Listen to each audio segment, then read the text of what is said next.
Bismillah. Alhamdulillah Rabbil Alamin. I think we're live on all platforms, I think. Alhamdulillah. Okay, inshallah. You can start, inshallah, whenever you like, inshallah. Okay, Alhamdulillah, so today is our session number 20. Alhamdulillah. Okay. Shall we start now? Inshallah, yes. Let's start, inshallah. Bismillahirrahmanirrahim. Alhamdulillah Rabbil Alameen.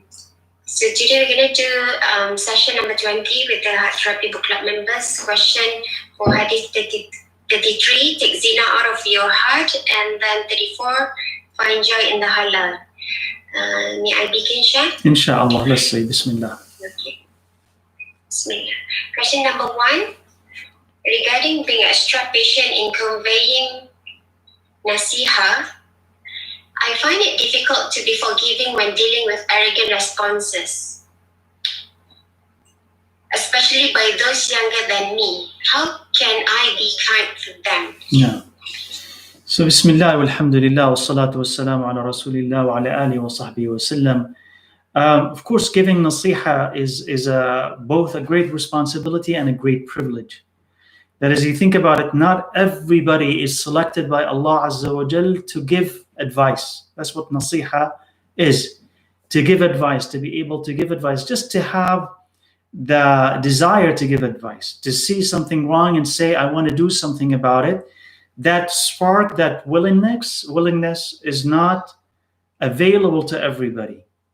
And so it tells you that it is something valuable. And when we talked about nasiha before, we said that it does require a lot of patience, because this is the work of the prophets of Allah. And as the work of the prophets of Allah, you will give advice, but maybe most people will not listen to you.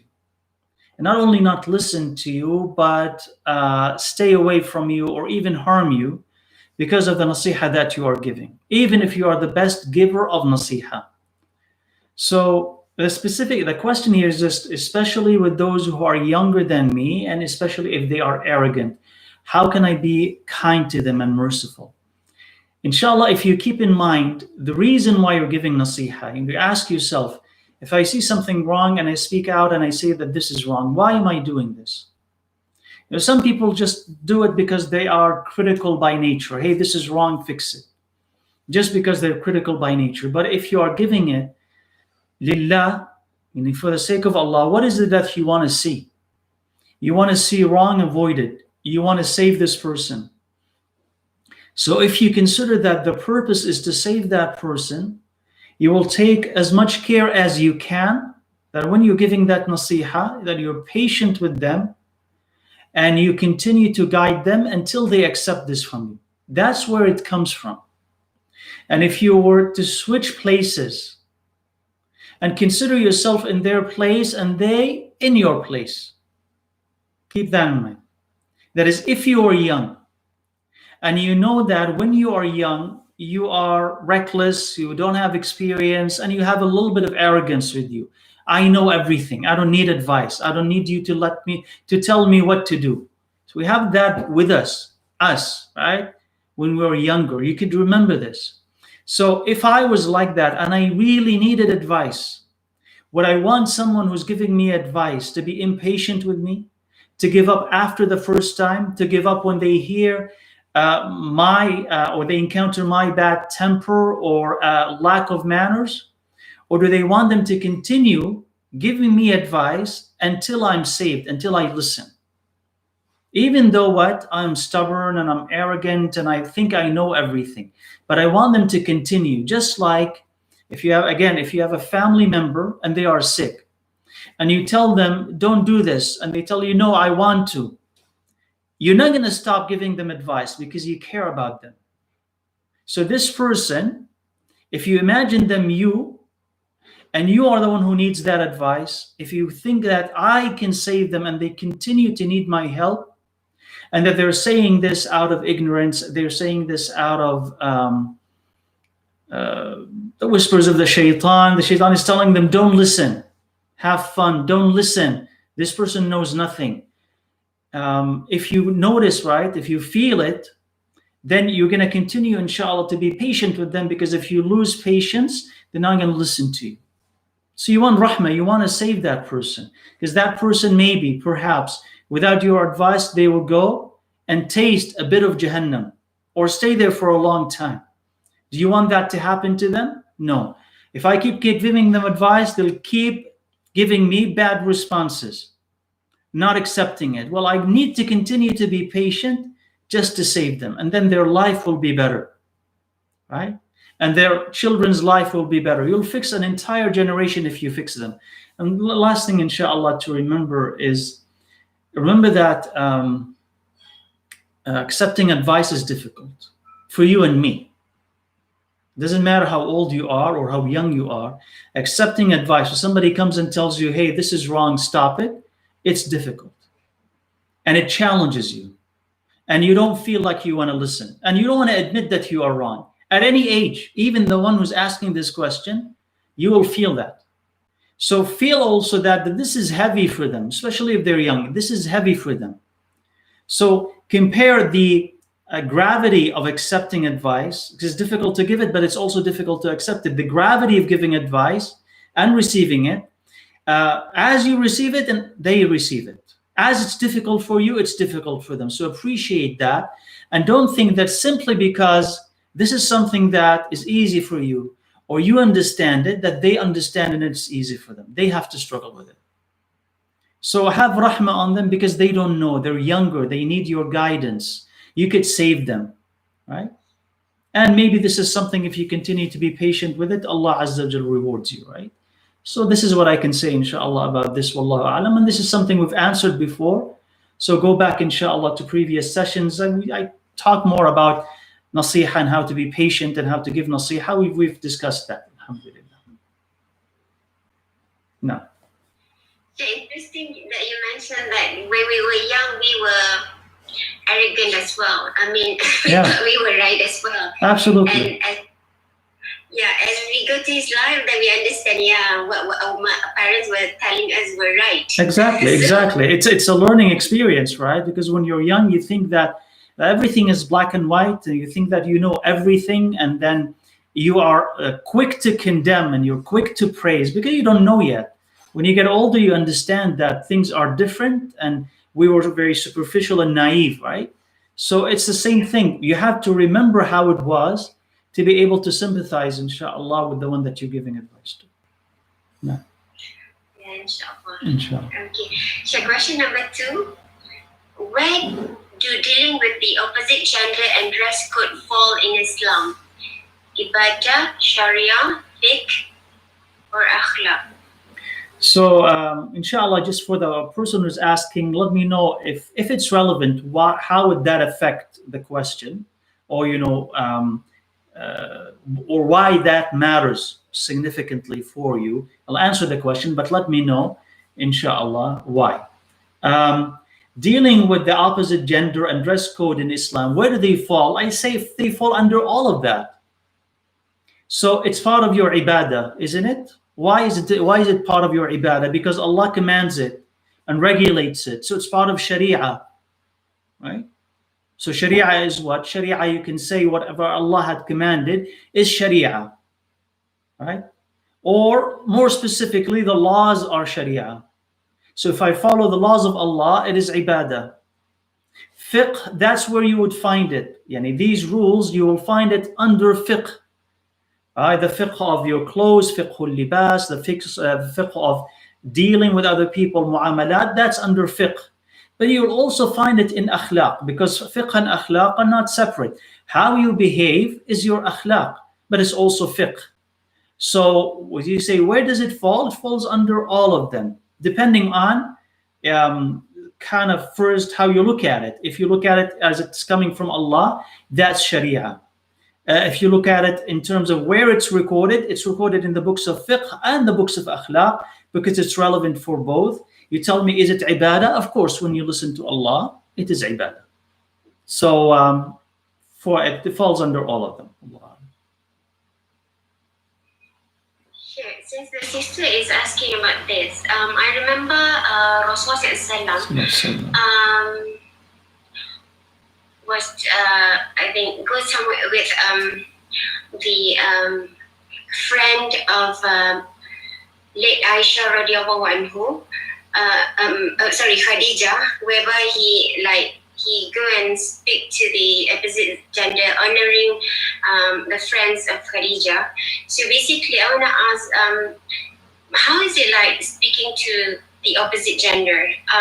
Because in the narration, I can see that it's like Rasulullah being friendly, and so how does Islam allow us to speak to the opposite gender?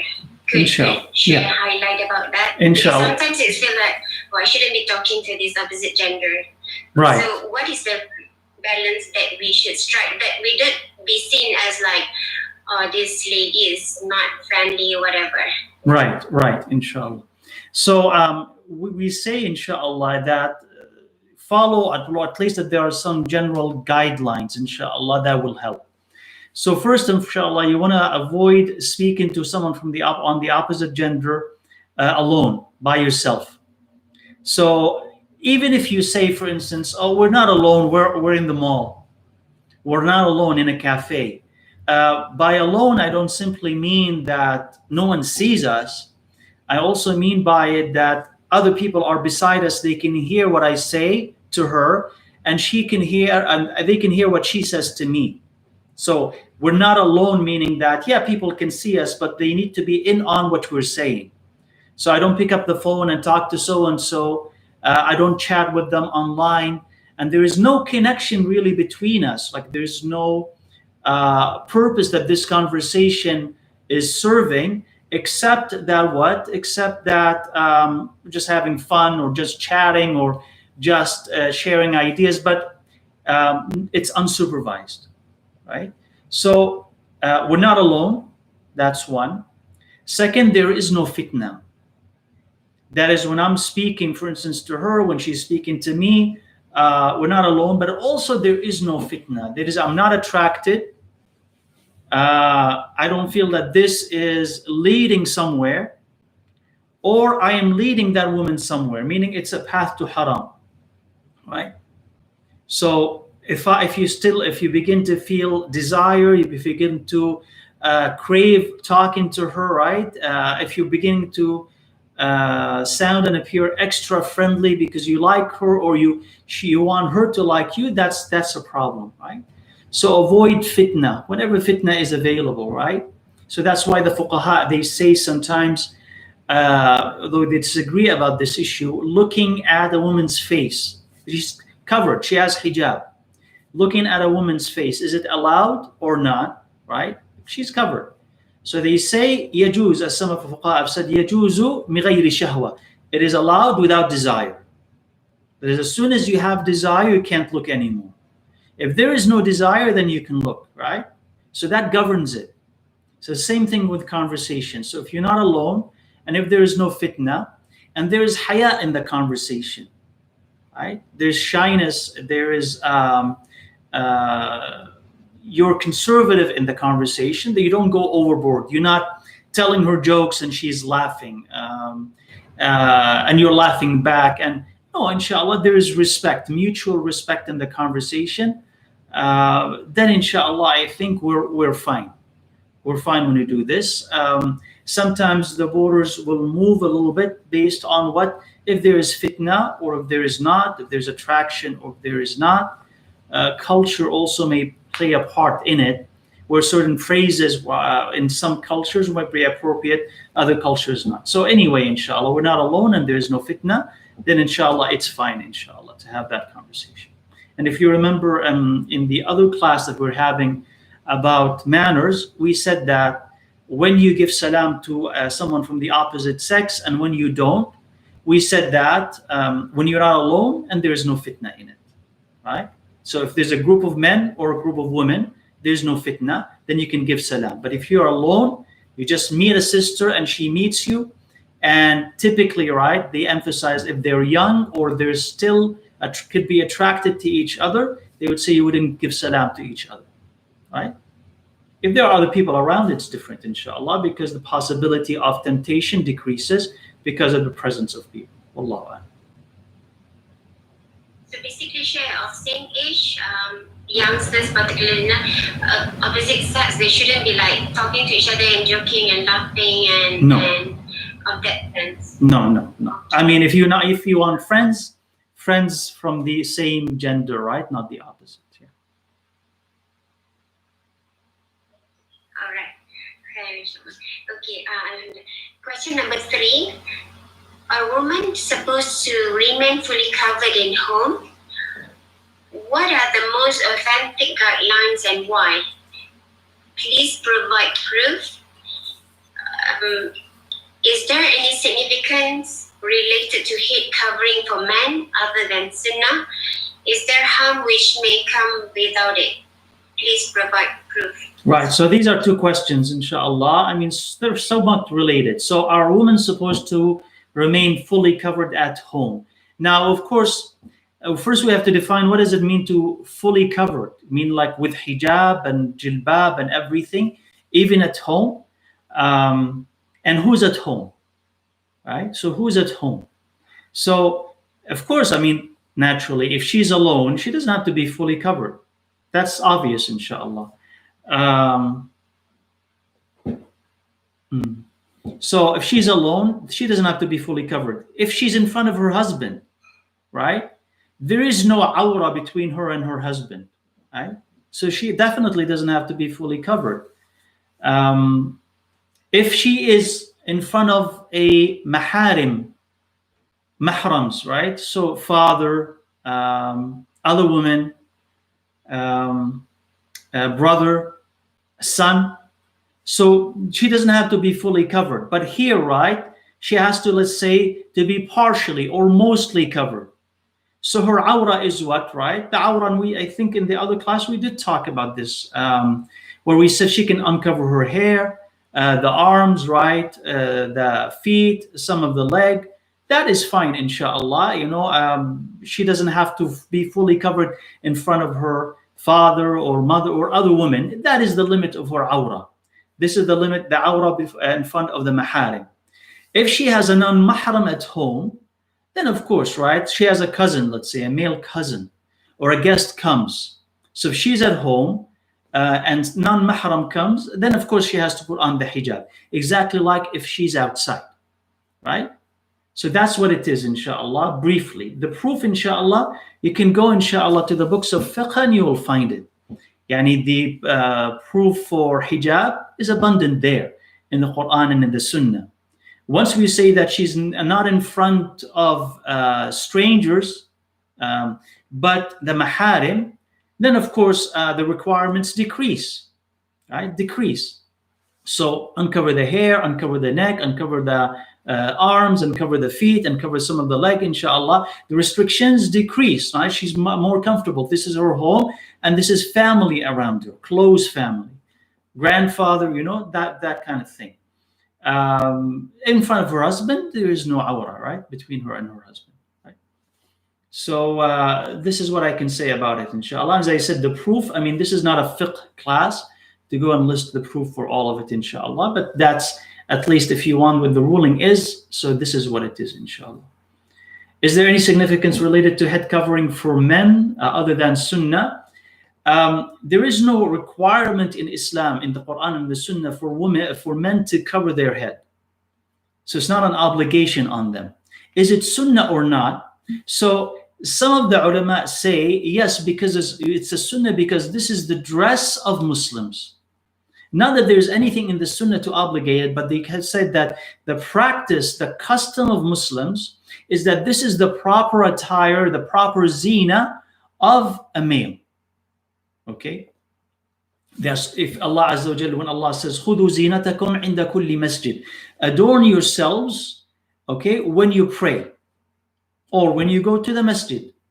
Okay, so they say the full adornment of a man is to cover their head. This is how it was for most of Islamic history, until, you know, colonialism and westernization and stuff, and so people started to remove that, except that they say that Muslims in Al-Andalus, men in Andalus did not have that habit of covering their heads. So Muslims in the East did, but Muslim in the West, in Spain, Al-Andalus, Spain and Portugal, did not cover their head. So they did not consider it to be a custom or something that they need to observe. That's what it is, inshallah. Some people take it to extremes. They say it's an obligation, or your salah is incomplete if you don't cover your head. No, it's not, inshallah. But we say, as some scholars have said, it's better. Wallah. Is there any harm which may come without it? No, wallahu alam, there is no harm. Again, details of that, again, is in the books of fiqh. But basically, there is no proof for it to obligate it, but just simply that the custom of Muslim had been for men to cover their heads, right? So it's a custom, and for that they call it a sunnah, right? Wallahu a'lam. Yeah. Okay. Question number 4. Is it common for ladies to wear makeup and perfume out of their home? Do you want me to read all of the questions, or? Oh, it's okay. No, you don't have to. I sort of know what it is, but it's up to you. Yeah. Or I read one by one? Okay. Yeah, go ahead. Whatever you feel comfortable with, inshallah. Because in my answer, I'll kind of summarize, so it doesn't matter. Correct. It is common for ladies to wear makeup and perfume out of their home. How do we advise them of this grave sin, which they are now desensitized, as so many people doing it? What is the best way to convince other Muslims to wear and cover their aura properly, especially at workplace? Because they put on hijab but wear short sleeves, tie shirt, and tie pants. No, inshallah. So this is also about nasiha, and kind of there are two questions, but it's in one. Some are they put on makeup when they leave the house, or they have the head covering but short sleeves or tight clothes. So how you give advice to them, right? And as maybe I will say, inshallah, because we did talk about this before, and we said you approach them and tell them that this is wrong, etc., etc. But the thing, inshallah, is it's difficult to do this and to convince somebody to leave such a custom, as the questioner has indicated, when other people are doing it. So if you go to your office or university, or you leave your home and everybody's dressed like that, everybody has makeup on, and this is the custom, how you come to that person and tell them this is wrong, stop? When they look around, everybody's doing it, and they don't have the desire to change. How do you convince them? How do you put that desire in? So maybe one of the ways, inshallah, and before we did talk about making dua for that person, but maybe one of the ways is to try to increase their iman, right? You think about it yourself. Somebody comes and tells you, and you're putting makeup on, stop doing it. If your iman is not strong enough to be able to accept this, how would you change? Why would you take it? And it's a burden, actually, to go from full makeup to no makeup at all, or no hijab to hijab, or tight clothes to flowing clothes, or certain colors, colorful colors, to non-colorful, attractive colors. How can you make that move? You need to increase their iman. So maybe one of the ways, inshallah, to bring change is to think about a transformation. How to bring on a transformation in that person? How do you increase their iman? So if you can invite them to lectures, to classes. So it's not about changing anything now. It's not about hijab. It's not about makeup. It's not about this, but invite them to classes or to lectures. Give them books if they like to read. Send them something by on social media, that listen to so-and-so, attend this, and let them attend and let them listen and let them learn and let their iman increase. And then when you tell them, or they hear it from somebody else, change because Allah loves this, change because Allah hates that, they'll change, right? So if you're able to do this, I think this, wallahu alam, will be the easiest and the most effective way, because you're changing the whole person, right? So maybe, inshallah, try to focus on, it's difficult, they're doing something wrong, but how can I change them? Think about yourself. And a lot of times people were asking you, pray, people were asking you, do this, or people were asking you, but you did not do these things until your iman increased, until your practice was more regular, until you had better friends, and then you changed. But on your own, you could tell a person, hey, stop putting makeup on when you leave. And all their family does that, all their neighbors does that, and you're the only solitary voice that tells them not to do it. If their iman is not strong, they won't do it. So inshallah, try to affect change and transform the whole person, and invite them to more and better and more intimate practice. Maybe inshallah that will help them. Allahu A'lam. Yeah. So Sheikh, saying that if we see something haram and we're not saying anything about it, that's sinful for us, right? But if we do dawah in a wise way, like you have mentioned, strengthening the iman first, then the sin would be upon us, right? Because we're taking care about it, but in a different way. Exactly. So yeah. Exactly. If you're like complete silent and not saying anything about the haram and not doing anything, not doing any dawah for that person, that is considered sinful, right, Sheikh? Yeah. So I mean, it depends on whether this is an obligation on you to say this or not. In some cases, yes, it's a sin when you see something wrong and you don't say anything. But if you are trying, and building towards a solution, and it will take time, then it's not sinful because you are trying to change. But you realize that the most direct way may be unproductive. So I need to take time with this until they can reach a stage where they can accept all of this. So when that's the case, it's not sinful anymore because you are actually trying to change. It's just it takes time. Yeah. Okay. Question number 5. So many dua to memorize. Yeah. Could Sheikh share with us tips to memorize, as I haven't been successful in memorizing dua that Sheikh asked us to memorize? Nah, inshallah. So I mean, I know it's challenging to memorize, and inshallah, other sisters, I mean, can share with us, inshallah, their tips on how they got to memorize more dua and what have you. So I'll tell you, inshallah, just a couple of things. It's nothing revealing. One is, inshallah, is repetition. That is, if you write the dua that you want to memorize, inshallah, or you have it in a booklet or you have it on your app, and you say that every day.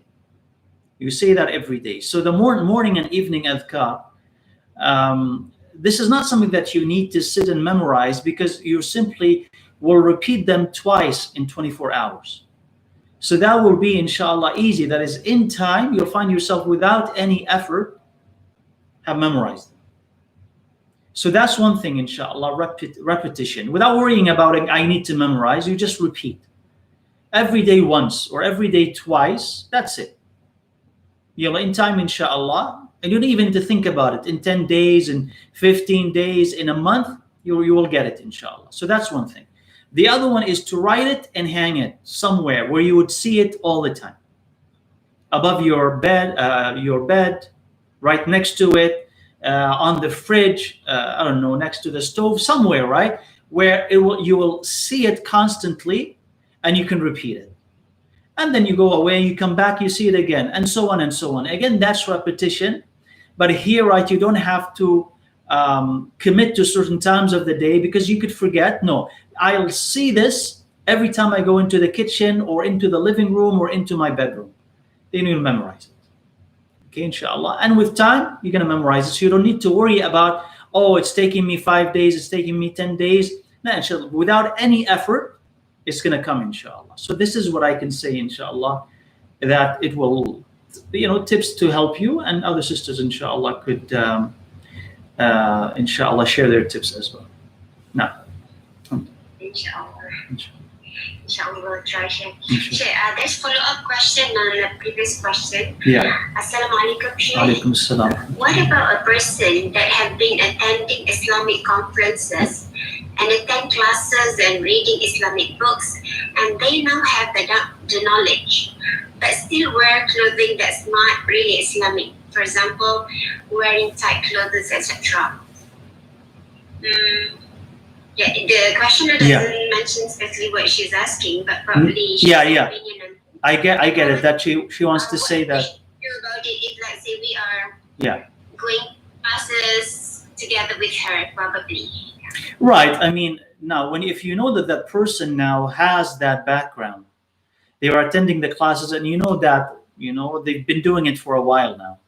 So you're not just talking to someone who have just moved from week practice into just going into conferences and classes and what have you. You know that they have been doing this for a while, and they heard from people in those classes and conferences that this is what you're supposed to do and this is what you're not supposed to do.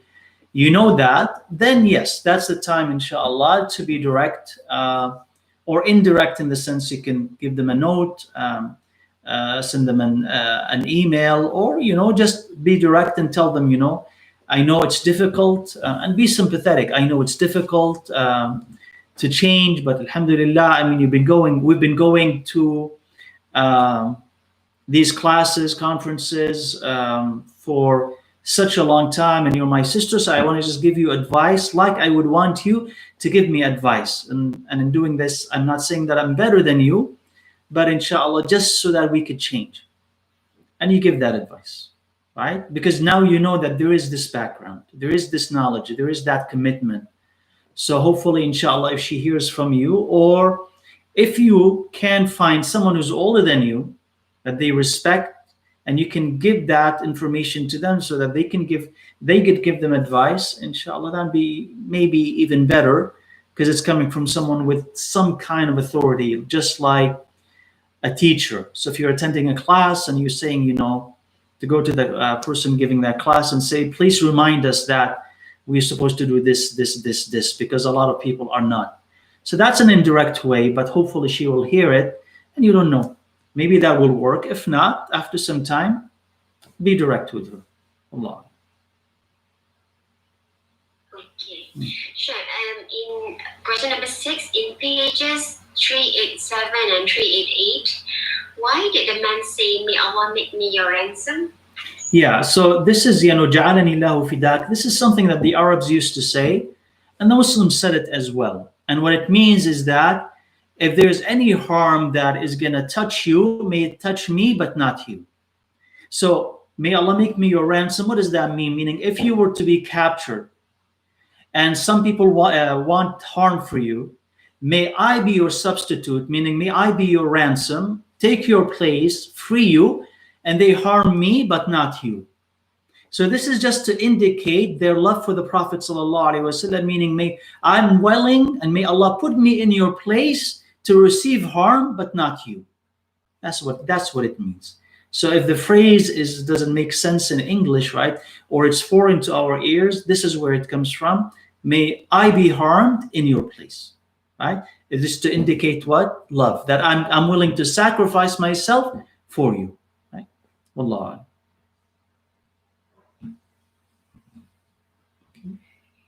Sure. This is my question, Sheikh. Sorry. Take zina out of your heart, right? I think Sheikh did not give advice pertaining before furthering studies, particularly overseas, that they should get married. I mean, our children, right? So I want to ask, because if I look at myself now after having married for 18 years, I would want my children to get married early, because it would avoid zina, and it would ease many things, particularly for ladies, because we need a kawam, a protector and provider for the family. But at young age, probably young girls, because men, they can decide whatever they want. So young girls particularly, they probably do not want to get married as early, because or men as well, because they might be thinking it's a huge responsibility. I need to change, I need to adapt, I need to learn, I need to do so many things. But I know after having doing so, there's so many khair in it. benefit in it. So what is your advice for the youngsters to consider to get married early, because it is the way forward and it provides so great productivity and so much more? Your advice there? Naam, inshallah. As you said, sometimes you don't see it until you actually have progressed in age, and then you can go back and say, I wish I have done this and that, right? And I know on one hand that life have gotten more complicated, more responsibilities, and fewer opportunities, etc., right? But at the same time, right, there are greater temptations today that there were 10 years ago, 15 years ago, and they'll continue to grow. So when the Prophet ﷺ said, "Ya ma'shar al-shabab man istata'a minkum al-ba'ata falyatazawwaj," yani, oh young men, and young women by extension, because who are they going to be married to, right? But he's speaking to young men because they are the ones who are going to go and pursue. But of course, it would make no sense, right, to tell them to get married if young women are not interested in marriage. So when he says, "Oh, young men, if you can marry, get married." So that's the sunnah, right? And as you said, why is that? Because it does protect you from a host of sins. Okay, especially at the greatest or the apex of your desire. That's where your desire is very strong, and that's where you may commit a sin, and that's when you are least protected from it, because it is strong, but you don't have the experience to tell you this is wrong and this is right. You don't have the wisdom yet. Hasn't developed. It develops later. It comes with age, but it also comes with experience. So how do you protect yourself from the shaitan? One of the easiest way to do it, inshallah, is to get married, and to get married early.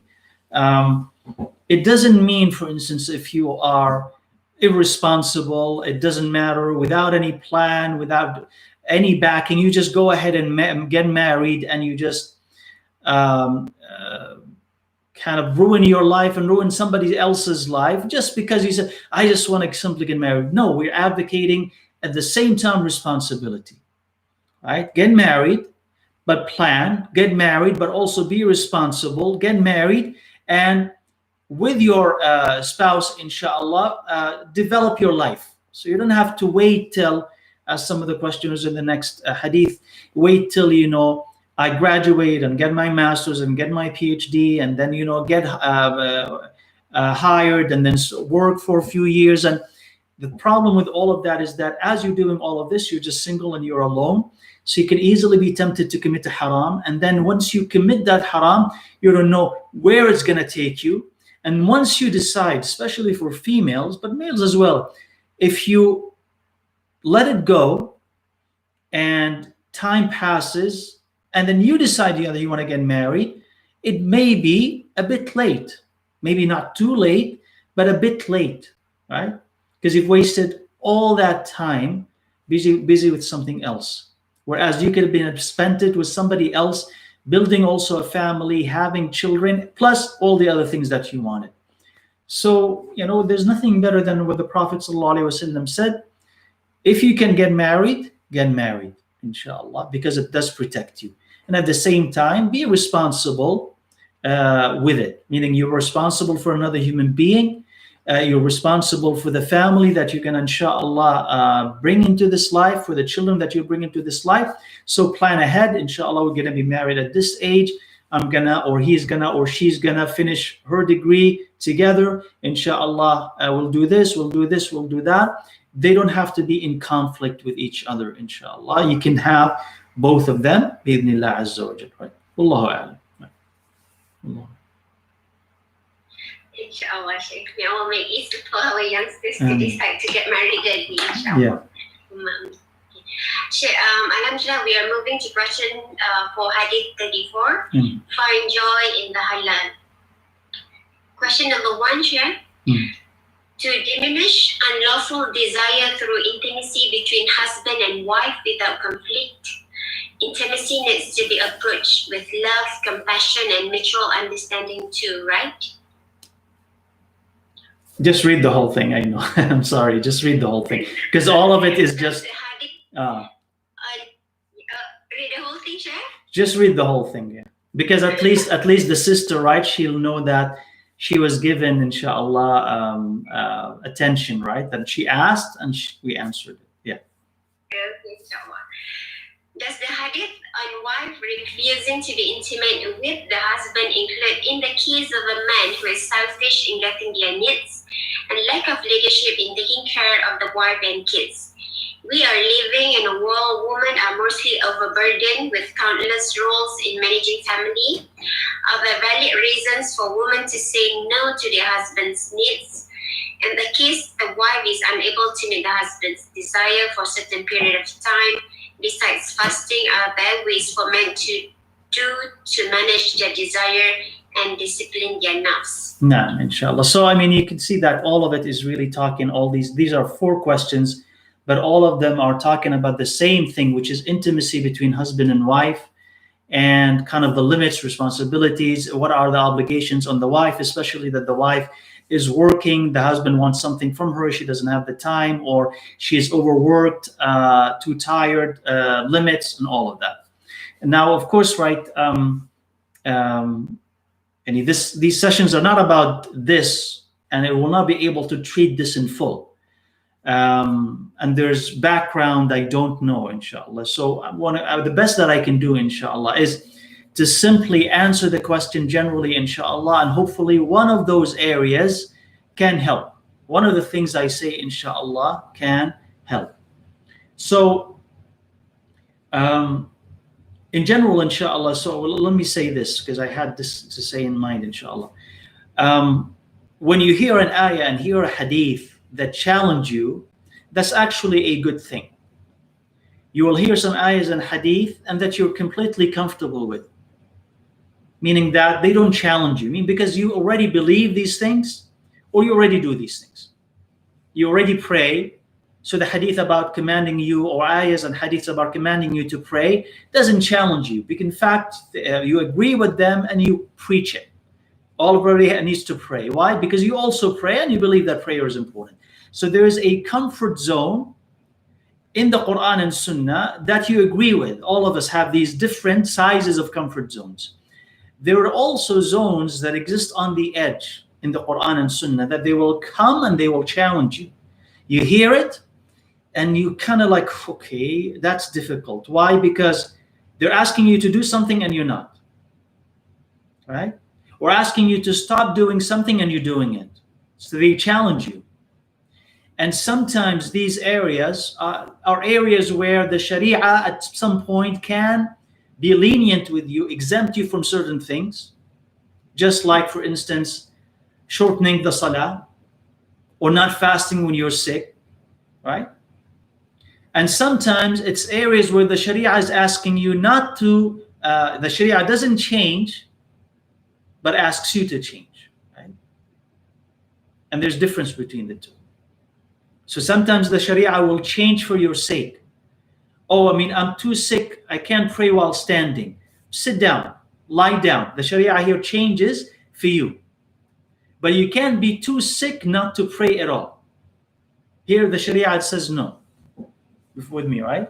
So there are areas where the Sharia does not change, but it will ask you to change. Change your reality for the sake of Allah Azza wa Jal. And there are areas where Allah will change the Sharia for your sake. That's the areas where you need to know what can possibly change and not, and then ask yourself, can I change to please Allah Azza wa Jal or not? So here, between intimacy between husband and wife, inshallah, the ideal situation is that there's common understanding between them, right? And it's not about conflict, because it is about harmony. It's about love, bi'idhnillah azza wa jal. It's about satisfying each other. It's not about give me my rights, where are my rights? Because that's not intimacy, right? These are somebody who's putting rules and regulation and saying, you're not doing what you're supposed to, and you're not doing what you're supposed to. So the best way to approach this, inshallah, is to talk and compromise. And as we mentioned before, inshallah, is to try to do your best to fulfill your obligations, okay, before demanding. So this applies to both to male and to female. So if I find that my spouse, So I'm speaking to wives and I'm speaking to husband. If I might find my spouse is overburdened, my spouse needs something from me, I try, inshallah, to do my best to give it to them. Right? Not the opposite, right? Not the opposite. No, they are too tired, too overburdened, but still I'm putting burden on them. Well, they're going to break. And they eventually going to rebel. They can say, I can't do any of this or most of it, right? Or if I find that they need something, whether they need for me to comfort them or to say something nice to them or to be physically intimate with them, and I pull back, right? So typically, inshallah, what we say is let it be based on understanding and love and compromise and talking to each other, not complaints about each other, right? And when that happens, inshallah, with dua, with humility, with having a practicing household, inshallah, who cares for each other, these problems will diminish. They may not disappear completely, but they will diminish, inshallah, right? So intimacy needs to be approached with love, compassion, and mutual understanding too, on the side of both men and women, yes. So the male also needs to consider the needs of the female, as the female needs to consider the needs of the male. There needs to be intimacy and love between them. Yes, absolutely, this is the case, right? Love, compassion, and mutual understanding too. Absolutely, inshallah. But at the same time, we say that intimacy, compassion, and mutual understanding also, it's not an extreme. And I'm not asking the man to be Prince Charming, and I'm not asking the woman to be a supermodel. It's not a Western understanding of romanticism where, oh, my husband doesn't buy me flowers and chocolate and celebrate my birthday and celebrate our anniversary. He's not romantic, and so these are Western concepts, exaggerated Western concepts. They don't work for them, and they don't work in reality. Same thing, if I put that burden on the female and she needs with everything to look like a supermodel and to be, just like this actress on TV, that's unrealistic. That's not going to happen. She cannot be the mother of your children who also cooks your meals, and at the same time, she's going to look like that woman. She only could look like that woman if she has a team who's taking care of her weight and her makeup and her accessories and her clothes. And so you be just at the same time.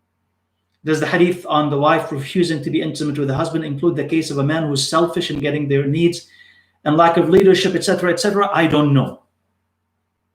Because I don't know what the man is doing. And he could be all these things that you're mentioning, right? But think about it also the other way. Okay, think about it the other way, inshallah. The man could be terrible at this. Okay. But the thing is, if a male has a strong desire, sexual desire, and he could be flawed, and we can work on these flaws. You can work with him on that flaws. You can make dua for it. You can mediate someone, ask him to come and intervene, and ask him to work harder, ask him to change his behavior, improve his akhlaq. You can do these things. But if you say, no, I'm not going to be intimate with him, and you say you take that right of his away, and he has a strong desire, okay, what are you doing is that you are potentially opening the door of haram so that he could go and look for it. He could be unable to restrain his eyes, and then he's unable to restrain his desire. And both of you are married. One of the reasons why both of you are married is to protect each other. So if you say, no, I'm not going to do it because not he being romantic enough, or I hate this and that about him, change these things and ask for change, inshallah. But if you start holding back and say, no, I'm not going to do this, then what could happen, what this could lead to, is something more disastrous than what you're complaining about. If you find later on that he went on and he committed, God forbid, something that you don't like. So think about it. If you're too exhausted, if you are overworked, if you're tired, if you are sick, yeah, you can tell him that. And if not today, inshallah, tomorrow, you can tell him that, inshallah. And again, it's about what? Negotiation. It's about talking. It's about compassion. He has to look after you, and you have to look after him. It's not like, oh, he's not giving me my rights, and I'm not going to give him his rights as well. it's just going to escalate, inshallah. So if you want to have a marriage, inshallah, not a boxing match, but a marriage, then you need to talk, you need to sit down, you need to make dua, you need to find ways where he could change and you could change. And change, most of the time, let me tell you, involves two people, not one person. There maybe most of the fault is with him. Or if a man is listening to me, maybe most of the fault is with her. But you can't expect them to do 100% of the change without you changing something about you as well. Because none of us is perfect. If you approach a problem as it's all their fault and I'm going to change nothing about me, this is one of the easiest way for you to lose that battle. Because no one is going to accept that everything is wrong, is with me and my fault, and there's nothing that needs to change about you. Even if you say increasing your connection to Allah, increasing your ibadah, increasing your mercy, increasing something, you can always do something a little bit better, right? So if you change, I'm not going to do anything, they're going to have to do everything. That's a recipe for non-change. The status quo is going to continue as it is, and it's going to get worse. So think about it in this way, inshallah. You want them to change, also start changing, start talking, start changing the things that you don't like, or asking him to start changing some of the things you don't like about him, and ask also yourself, what can I change so I could be better? And when you get closer to Allah Azza wa Jal, things will be easier. Okay? So if I tell you, if you're having issues at home, and the thing is, with all of that is, and I'm taking time with this because it does help other things as well. When you give people advice like that, they don't take it seriously. They don't take it seriously. They don't see the connection, so they don't take it seriously. If I say, read the adhkar, morning and evening adhkar, because it will help. And some people don't take it seriously. And they come back after 2 weeks or a month, and they have the same problem or worse. You ask them, did you do this? You say, no. So if I say, read more Quran, because there will be more barakah in your house, especially Surah Al-Baqarah, read more Quran, they don't do that. So it ultimately is up to you. If anyone is in a situation and they want that to change, start changing yourself. Start doing things. If you don't, if you just simply want to sit back and you dream that the other person is just going to change on their own, that's not going to happen. So read the morning and evening adhkar and do more dhikr of Allah. Do more dua. And then read more Quran and practice better and pray better and then also talk to your husband or talk to your wife. And inshallah, you'll find that things will improve. I'm not going to say 100%, but they will improve, inshallah. Valid reasons for men to say no to their husband's needs, as I said, inshallah. If you work with him, if he works with you, you don't have to say no for no good reason. If you're sick, if you're tired, if you have a headache, if you know what, yeah, maybe some of these things, and the husband should be considerate. But consider also at the same time, right? There are hadiths from the Prophet, and you've read it. I don't want to repeat it. You've read it, or you can read it, that it's really important to be available to your husband, because if not, as I said, the consequences may be something that you could regret later. So let it not reach that level, inshallah. If the wife is unable to meet the husband's desire for a certain period of time, maybe she's menstruating, maybe, let's say. And besides fasting, are there other ways for men to manage their desire and discipline their nafs? Fasting, staying away from the haram, exercise, these are the things. But you're also married. Why? So that you could fulfill that desire. So if there's a period of time, the wife is traveling, the wife is during her period, the wife is sick, valid reasons, yeah, of course. But if you're just going to say no because there's no valid reason, rethink that, inshallah. And again, it should be a negotiation. So as the husband is demanding, the husband should give, right? And it's not you do everything and I'm going to do nothing. So we tell the husbands as well, all husbands as well, it's not simply just the burden of your wife to be the caretaker and the provider, and and also to fulfill your desire, and you're just doing nothing or next to nothing. If you are going to demand, you have to give. And if you stop giving, then it's natural. I'm not telling you, hey, go ahead and do that. But if you don't give, it's natural for people to say, I'm not going to give as well. So don't expect that people are just going to give you when you don't give back. So that's for men, inshallah. So it's going to be natural. If you hurt someone, they're going to hurt you. And it may be not right for them to hurt you back, but expect it. That's going to happen. If you deprive people of their rights, they're going to deprive you of your right. Natural. So that's what men should also keep in mind. You can't say, this is my right. What about her rights? Keep that in mind, inshallah, because it's always a balance. Wallahu alam. That's what I could say about this, inshallah. Wallahu alam.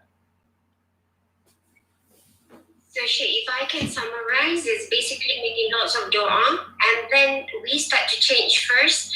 Do morning and evening azkar, read lots of Quran, Al-Baqarah, Ibn B. So basically we need to start changing ourselves.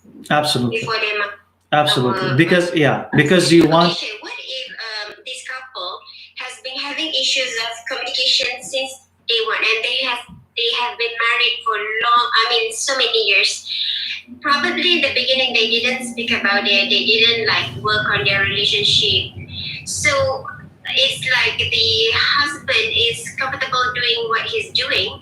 So how does this person begin? Just assume, recite, and just do dua, like what Sheikh mentioned, dua, morning, evening azkar, and then just do that and have trust in Allah? I mean, as you said, right, you need to change, because if it takes the scenario you described, they were married, they've never really talked about how their life should be, they never really communicated. Now, somewhere in the middle, things are not going right. They're not doing well. And you're saying that the man is just comfortable doing the things that he used to do. The woman have noticed that this is something wrong, or she needs more. What should she do? Yeah, they should have talked at the beginning. They should have communicated better. But now that she notices that they need to change the course of their marriage, she needs to change. And she wants him to change, but she cannot change him without changing herself. That's how strong she needs to be. So she has to do all of these things, because she needs to change, and she needs Allah on her side to be able to change him. And as she is changing, inshallah, and making that dua and it transforming her life, she starts having conversation with that individual. And if she has changed enough, inshallah, and Allah has written that there is life for that marriage is going to continue, that man, inshallah, is going to respond, inshallah. That's one possibility, that she will change, and Allah Azza wa Jal will hear her dua and will change that man, and then, inshallah, the marriage will be better. The other possibility, the other extreme, is that the man is not going to change and they will have to separate. Or one in the middle, where she changes and she's better, and I don't know what she's expecting from that person, so my hypothetical is general. She changes, but Allah does not destine for that man to change.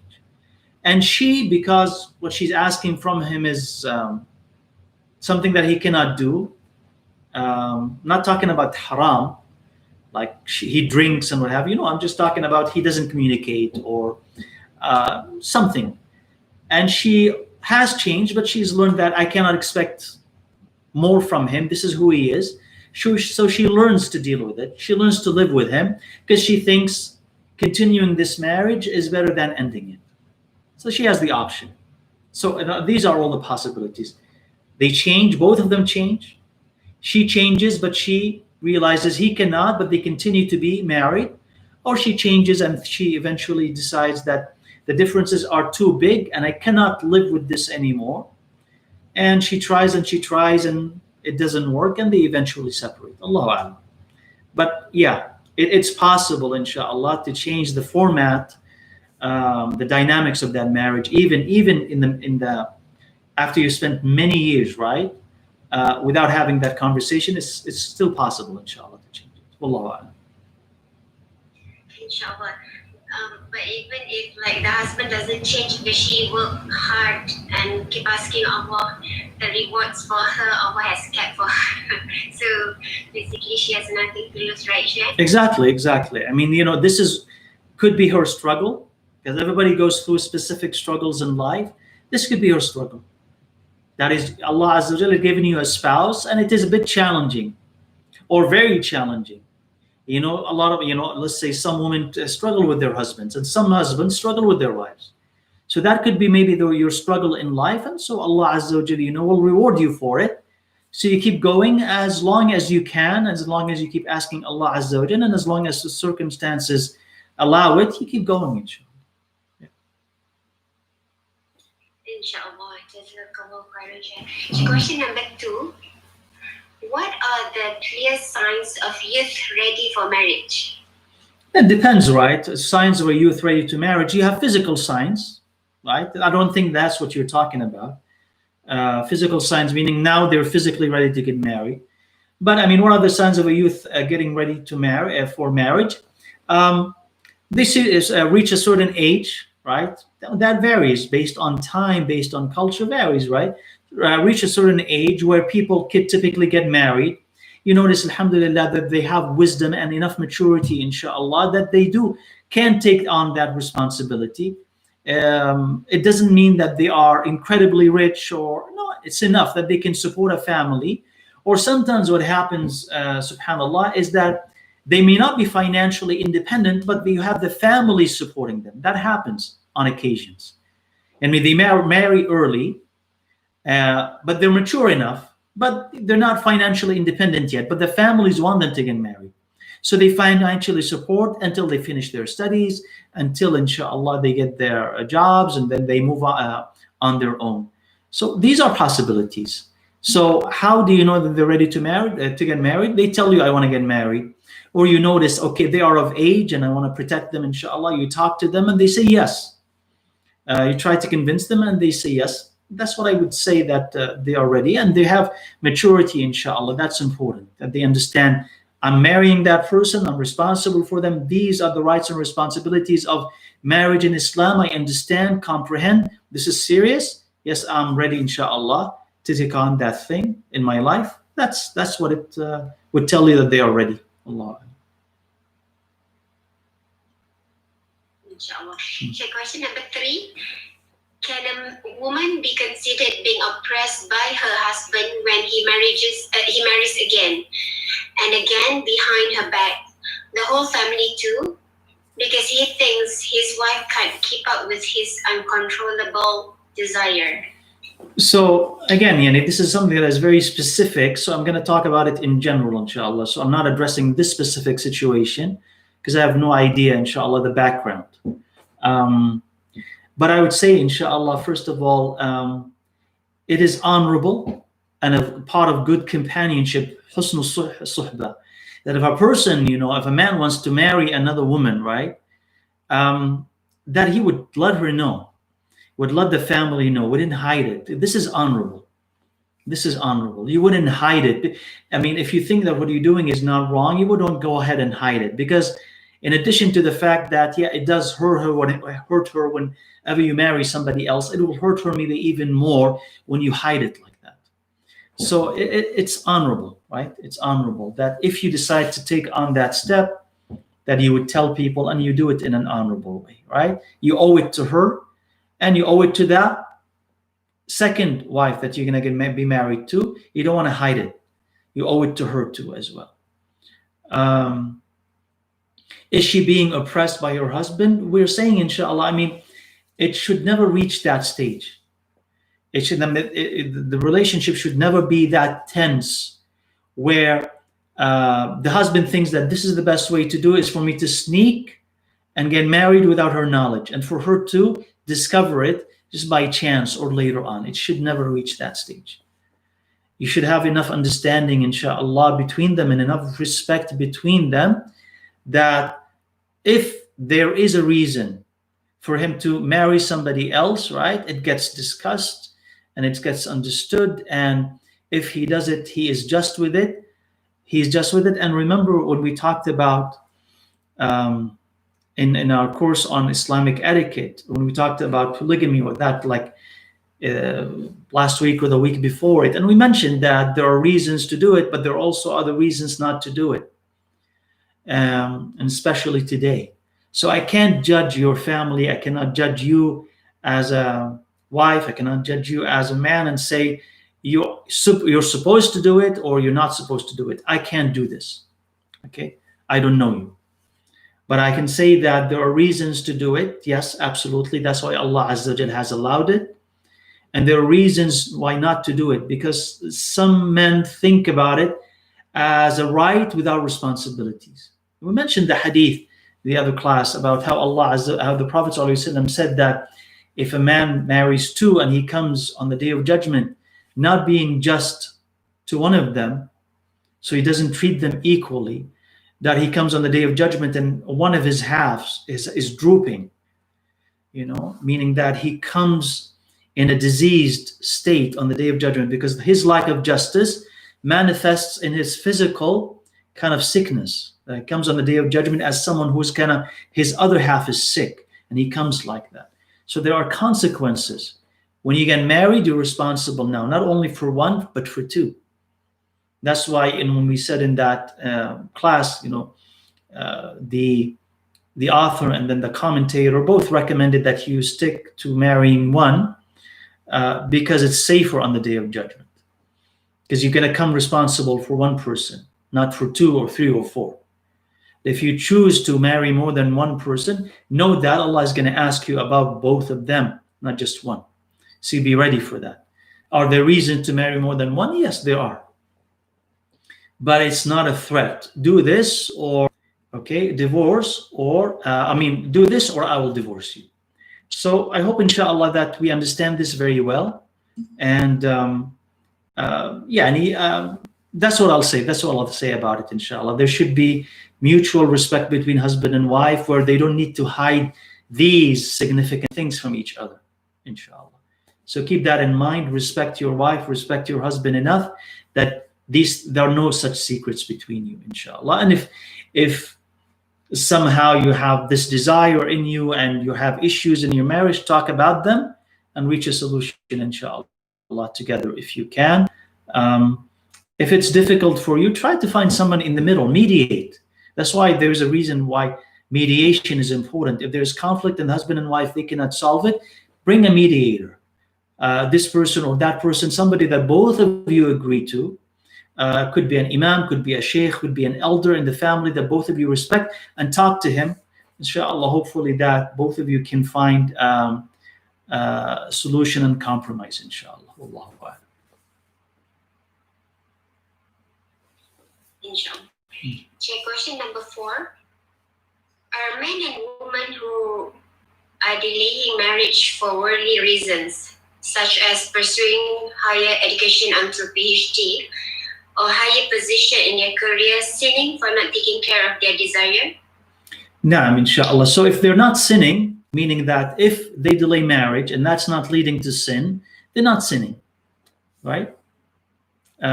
So marriage is recommended unless a person is afraid of falling into sin, then it becomes an obligation.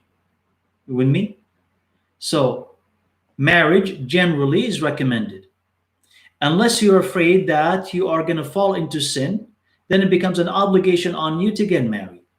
So a person has decided not to get married for whatever reason, worldly reasons, till they finish their PhD. And it's taken a while, but they're not sinning. They're not falling into a zina or, pursuing the haram. They don't do that, looking at the haram and what have you, but they can restrain their eyes, they restrain their bodies, they're not committing haram. Then they're not sinning with delaying marriage. But if they are falling into sin because of it, they have to get married as soon as they can to protect themselves, right? If they're unable to, inshallah, let's say for financial reasons, or they're looking and they're not finding a suitable mate, keep making dua, keep asking Allah Azza wa Jal, and fast and stay close to good friends, stay close, to the masjid, to an Islamic environment, so that you don't get tempted until Allah Azza wa Jal allows such a time where you'll be able to get married. Wallahu a'lam. Okay. So question number 5. How can the family planning for valid reasons and managing desire be done at the same time to benefit all the parties in the family, husband, wife, and children getting enough rights from their parents? Okay, so do you understand the question? Because I don't fully understand the question. So they don't want to do, they want to do family planning? Is that what they say? Yeah. Because I don't understand. How can the family planning for valid reasons and managing desire be done at the same time to benefit all the parties in the family, husband, wife, and children getting enough rights from their parents? Probably they didn't have family planning, and they have lots of children, so they're not giving rights to each and every child of what they're supposed to be getting, perhaps. Okay, yeah. Okay, inshallah. No, I mean, you're allowed, I mean, for that reason, inshallah. So, I mean, family planning to preserve the health of the mother, let's say, or to give adequate time, inshallah, for the to raise the children. So you can't take of 2 young children at the same time. It's just not possible for you. So you give birth to a child, you wait a little bit, inshallah, well, 1 year, 2 years, 3 years, whatever, right? And then until you have the second child, so that you can manage, because it's just too much of too much work for you to be able to take care of young children. So if you do that, inshallah, or you reach a stage where you said, I've had these number of kids, I can't take care of more children and give them quality life and quality education, quality attention, then there's a reason, inshallah, for family planning for that sake, right? For that, there are reasons for it. And the number based depends greatly on the family, their income, the help that they receive, the country they live in, all that determines that. But there are valid reasons, inshallah, for family planning. What you don't want to do, inshallah, is to not have children. Decide I don't want to have children at all because I'm afraid, I'm worried, and no, inshallah, have children, and Allah Azza wa Jal will provide for you.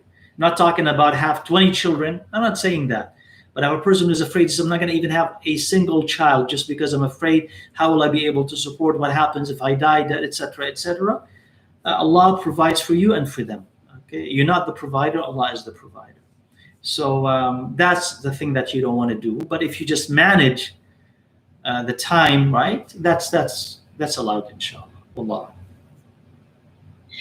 Sure, based on my experience, because if I look back, when one child, I thought I didn't have time, but actually we can learn actually, because we didn't know until we reached there. So we keep probably thinking that, how am I going to do like with 6 children or whatever? But until it comes, then we're going to adjust ourselves, and then Allah knows best, right? That's true. Barakallah fikum. That's good advice, right? And once you start actually trying it, once you go into it, and then you will learn how to manage your time. In fact, have been more efficient. So yeah, that makes sense. That makes sense. Alhamdulillah. Okay. Number 6. How fulfilling a husband's desire can lead to increasing love, mercy, and tranquility in husband and wife relationship?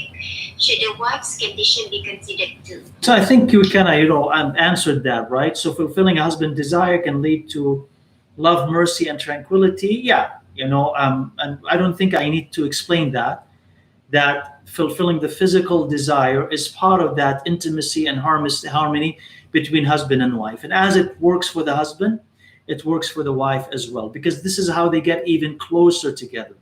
So there's a let's say an emotional, psychological connection between them, but also there is a physical connection. And that's why the bond between husband and wife is strong, right? Because there's both these types of connection. So it works for the male and it works for the female. So should the wife's condition be considered too? Meaning, yes, it's the same thing. As she's giving to the husband, he's also giving to her as well, inshallah, making sure that she's fulfilled and he's fulfilled. Wallahu a'lam. I think that's the question. Wallahu a'lam. Unless there's something I missed in it, inshallah, send a follow-up question. Question number 7. When is the best time to educate children about managing their sexual desire in detail? Should the parents let them figure it out when they are married? It is a natural feeling. Yeah. No, I mean, you don't want to like not teach your children about sexual desire until they're married and they just figure it out on their own. And that's way too late. If you don't talk to your kids about it, somebody else has. If you don't tell them this is right, this is wrong, they will do that research on their own, and somebody, subhanallah, will just give them or feed them the wrong information. So when is the appropriate time? We're living really in global culture that is sexualized. If your children are watching TV, they're going to get a glimpse of something wrong. If they are going online and they go on social media, they are definitely going to get a glimpse of few things that are wrong, that are sexual. Even if you think, oh, this is just innocent, it's a lot of time it isn't. There's just innuendo in it. There is a suggestion. There is something. So the time it depends. When you see that they're starting to notice things, and you notice something that is wrong, explain to them that this is wrong. It doesn't have to be in exhaustive detail, but to tell them that this is wrong. When they're curious about something and they ask you, tell them, inshallah. Again, it doesn't have to be very exhaustive, detailed. It doesn't have to, but enough so that it begins the answer. And maybe, when you notice that they're more aware and this, open the conversation about one good thing that you find, something that people are doing that is good. Discuss it, highlight it, explain why it's good.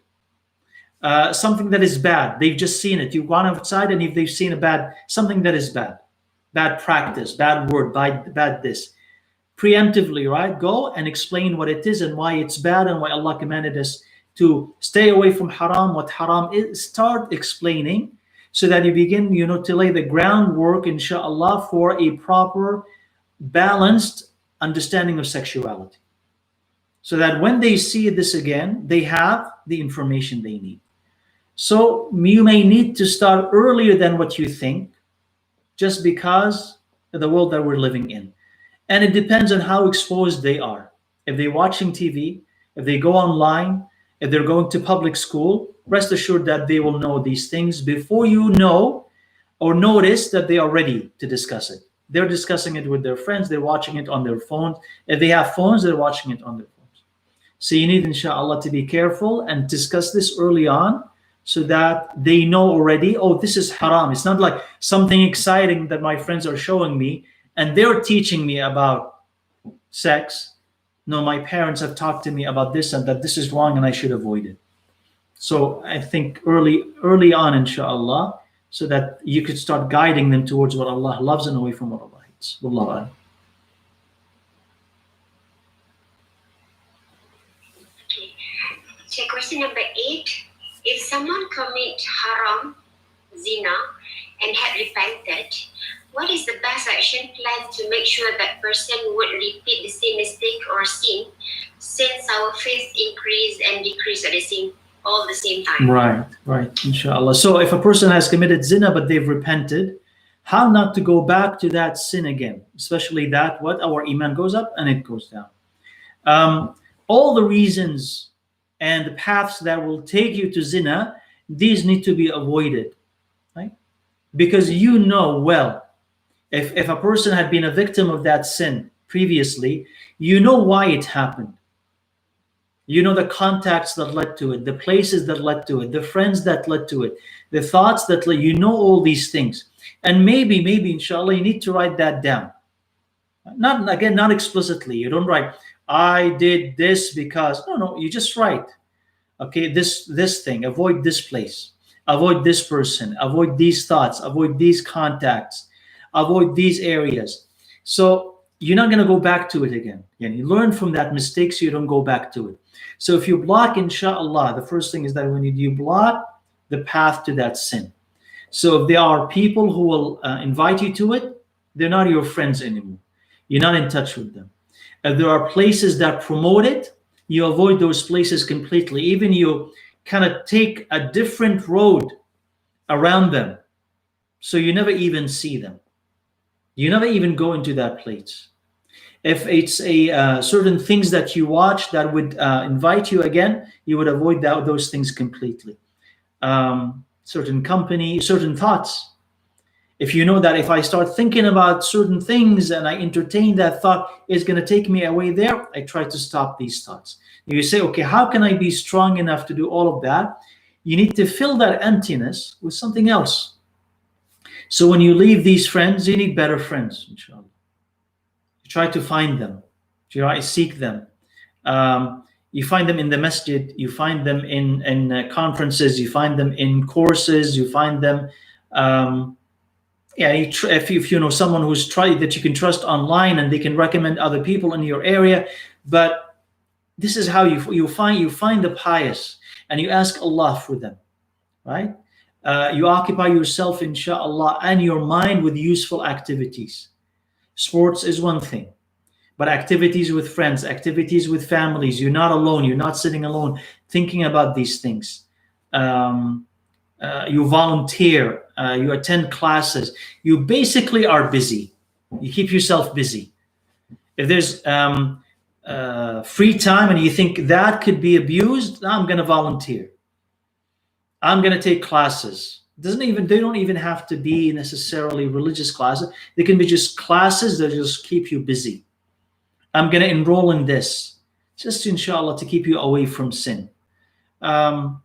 Fasting is another way. Remembering Allah often to keep your iman high, and also monitoring what you do when your iman is low, because we have habits. When I'm depressed, what do?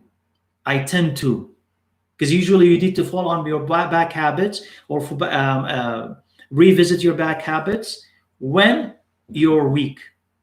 So try to anticipate when I'm sad, when I'm depressed, when I'm weak. What do I usually do? I try to go here. So try, inshallah, to do the opposite. Okay, you anticipate, I'm feeling depressed now, I'm feeling weak. Okay, stop that and go do the opposite. So hopefully, inshallah, you'll be able to stem the flow of habit and desire and develop a better habit. This, inshallah, I think, bi'idhnillah, and then increasing your iman in general. Reading about the effect of sin, so that you're terrified of it. You don't ever want to go back to it. Inshallah, if you do and you keep striving, ask Allah Azza wa Jalla, to protect you, inshallah, and surround you with His protection so that you don't go back to what Allah hates. Allah. Okay. Question number 9, Sheikh. What is the difference between nafs and desire? How can we differentiate between desire and nafs? Is it true that there are 3 types of nafs mentioned in Quran? Okay, inshallah. So we talked about this before, and I'm thinking that part of the confusion comes from maybe some of the time when we say, you see somebody wants something and you say, this is your nafs. I think maybe it could stem from that, because that's the only reason why I would assume that why this question keeps coming up. So somebody wants something, we tell them, this is your nafs. What do we mean by that? This is your desire, that desire of your nafs. When we say this is your nafs, you want this because this is your nafs, we really are saying this is the desire of your nafs. Because what does nafs mean? Nafs is your soul or body and soul. Okay? Your nafs is your soul or your body and soul. So your soul has desires. So when I say this is your nafs, meaning this is your desire, that is your soul has. Right? So now, soul, nafs is the soul. This is you. You. Okay? And that soul has desire. One of its actions has its desire. As the soul or the nafs can be sad, can be happy, it also has desire. So this is one of the things that the nafs has. So is that clear? Inshallah. That one of the things that the nafs has, one of the let's say, for instance, affairs of the nafs, or one of the things that the nafs goes through is that it desires. Okay, as you also get sad sometimes, and you don't want anything in the dunya. You don't just sit. I don't have no desire. I'm just sad. Or now, I want to eat. I want to go out. I want to get married. That's desire. So this is the desire of the nafs. So you don't differentiate between nafs and desire, because desire is from the nafs. How can you separate it? You don't separate them, because the desire comes from the nafs. Just like, how do I differentiate between my hand and my body? It's just part of your body. So desire is part of the nafs. So got it, inshallah, all right? Is it true that we have 3 types of nafs? Yes, Allah Azza wa Jal talks in the Quran about 3 states of the nafs. Not that you have 3 in you. You have 1. But it can have 3 states. Right? So you can be nafs that is mutma'inna. Okay? Or you can have a nafs that is lawama. Or you can have a nafs that is corrupt. Okay? So you can have a nafs that is mutma'inna, that is secure, satisfied with Allah and His promises, loves Allah, and Allah loves it. This is mutma'inna, at peace, let's say. Mutma'inna is at peace, virtuous, righteous, loves Allah, loves what Allah loves, hates what Allah hates, close to the belief. That's the good nafs. And you can move towards that state. Okay? Or you can have a nafs that is the opposite, khabitha, does the opposite of all of that. Hates the truth, hates what Allah loves, loves what Allah hates. Okay, that's a nafs, may Allah Azza wa Jalla protect from it. So a person can go there, or you can be to a nafs that is lawama. And that's the case, right, for most of us. Lawama blames itself. It does something wrong and it blames itself. So it's alive, but it does mistakes. It's alive, but it does mistakes. And when it does a mistake, it goes back and regrets it. So this is the lawama. So three states of the nafs that it can move between them, right? So this is the relationship, inshallah, between nafs and desire, and that what the 3 states of the nafs are. Wallahu a'lam. Okay, alhamdulillah, we have completed all the questions. But I have one question here. Inshallah. And if she can share with us some wisdom. Okay, I started to, I was working in the corporate, and then when I started to realize that I had difficulties in life, because when I investigated, I was not living life. I was practicing Muslim, praying, whatever. But when I was looking in depth of what my life was, so I started to go back to the roots that my mother had left me.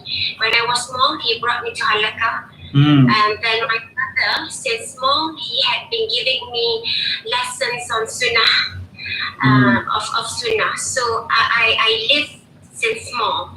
So I trusted Rasulullah. I love him, alhamdulillah. So I go back to the roots that my parents had showed me. So I started going to classes, and then I started to change my lifestyle, go back to the roots that what Rasulullah, and I stayed home. Though that many didn't agree with my decision. I think now it's about 11 years from the day I started to learn seriously about Islam, and I noticed that everything that Allah has promised and Rasulullah had mentioned can be materialized. It is full of barakah, because last time I couldn't even have family breakfast together. But now without having made also, subhanAllah, I can do so many things. Even I can squeeze a little time to do this book club. When I was having one child, I think I couldn't even handle this book club. So I want to ask you, for someone who doesn't know Rasulullah, who doesn't love Rasulullah, who is thinking Rasulullah role is just a role that he's a prophet, I cannot implement in my life. So because I seen it in my own life, and it changes. Alhamdulillah, it's bring barakah to the family. The Jama'at prayer, the eating together, loving each other. So it's like put everything puzzle that I was asking before. It's been answered through the Sunnah, but to me, it has to be like serious study and implementation. It's not like a leisure, and you go back and do the same thing, and like you have mentioned, Sheikh, just now. So how do we do? Because I see that many Muslims, we are saying that we're Muslims, but we're not acting like Muslim. We're not thinking like even Rasulullah SAW asked us to think. So how do we move forward? And we say that we don't have time to go and learn, but we have time to go shopping, whatever things or other things. So what is your advice here on this? And how do we do to start making changes in our lives? Right, inshallah. No, I mean, it is true that when you think about it, we do say, and we hope that we're Muslims and we're committed, and we are doing our best. But at the same time, there are many things that are lacking from our practice, from our belief, from our commitment. But we have learned somehow to be okay with it, because we're busy doing many other things that are far more trivial compared to this. That is, things that we can live without, but we have convinced ourselves that this is our life and this is what we should be working for, and we can't live without these things. I can't live without my TV. I cannot live without my games. I cannot live without social media, and without wasting a lot of time. So I can find time for all of that. And I'm not against entertainment, but I'm saying that we do waste a whole lot of time. But when somebody asks us, take classes, read this book, we just say, well, I don't have time. So suddenly, right, our time evaporated. But if there's something interesting, then we find time for it. So it's true, right? For some of us, inshallah, I mean, I think we have to be shocked into that realization. If something happens in our life, and then we just wake up and we realize that that's not the life that I wanted for myself. If you're lucky, it happens early, and you're able, inshallah, to change your life, switch course, and adopt healthier practices, more Islamic practices, and understand Islam better. Some of us may need to wake up gradually. So you say, how to change? I say, at least pick up one small thing, and start changing that about your life. And look at your life and say, maybe ask yourself the following questions, inshallah. It's like, what is it that I don't like in my life? That is, if I were to die a week from now or a month from now, what would I change? Or what would I say, I wish I have done this instead of that? So what is the thing that you don't like? There are things that we have that we're just waiting till such a time where we can start doing them. So you don't have to wait, right? You can do it right now. So I've always wanted, to give more sadaqah. Why are you waiting to give more sadaqah later? Start giving, just half a dollar. Nothing great, but not something that is consistent, that will slowly start changing your life. So when you start giving more sadaqah, you'll start seeing more barakah in your life. And that will motivate you, inshallah, to give more. And when you start giving a little bit more, doors will open. You'll see the barakah in your life. And you want to change. You say, I always wanted to read more Quran and reconnect with Allah Azza wa Jal, but I'm busy with my studies, I'm busy with my kids. So why do you have to wait? Just introduce something that is very small in your life. It's not going to challenge you, but at the same time, it will bring barakah into your life. It will start changing it. And when you see these changes, that will motivate you, inshallah, to keep changing and to change even more, and to bring more of Allah and His Prophet ﷺ into your life. So I think if you can look at your life and look at those areas that you want to improve, and areas you're not so happy with, and say to yourself, I don't really have to wait. I can change them right now. I can be happier right now, inshallah. Start changing. And you'll find, bi'idhnillah azza wa jal, that as you said, your life will start improving, and the things that you thought are impossible are very possible, right? Things that you thought you would never be able to get, never be able to achieve, you will achieve. Right? So it could be anything, but just start with it. It could be the adhkar that we talked about. It could be reading a little bit from the Quran every day. It could be giving a little bit of sadaqah. It could be making dua every single day or in your salah, but consistently, because you want that thing to change you. And it's not going to change you if you just do it for one day or 1 week or even 1 month and you think that's I'm done. Just one small thing and be consistent with it. And that will open other doors, inshallah. You don't even have to think about those other doors. They will open for you. And you will see how they will open. So start, inshallah, introducing that change, and then they will change all of you, inside and outside, inshallah. So that's what I'm saying. Just highlight an area where you are unhappy. And by the way, as these questions show us, if you are unhappy, that's actually a good sign. It's not a bad sign. No one is asking you to ask for more unhappiness, no. But if you are unhappy, that is a good sign, because that will force you and me to change. That is your reason to change. You say, how am I going to wake up? You will wake up because you're unhappy with your life and you want to change it. And I told you that the way to change it is to come closer to Allah. So if you're unhappy, that is the reason for you to say, my life, the way it was, can't continue because it's not helping. I need to change it. How do you change it? Start putting more of Allah and His Prophet in your life and adopt these small changes. They're easy, inshallah, to make it part of your routine, part of who you are. And inshallah, you will see, inshallah, the consequences. Allah. If they want to start reading Sirah book, what will be a good start for a beginner, in your opinion, Sheikh? Something simple, inshallah, and short. So, when the moon split, something like that, something that is very small. Okay, because more detailed books of seerah are not for, I don't recommend for somebody who's just going to start. You want to be inspired, inshallah. So just read something that is small enough. You can go to the bookstore and you can look at whatever is available. When the moon split, I think it was small enough, but there may be other books, inshallah, that came out recently that I'm not aware of. But when the moon split, I thought it was small enough, inshallah, not to be a burden on anyone. Start reading that. Or you can pick up, inshallah, just like Riyadh al-Salihin, a book of Hadith. And you just go through it.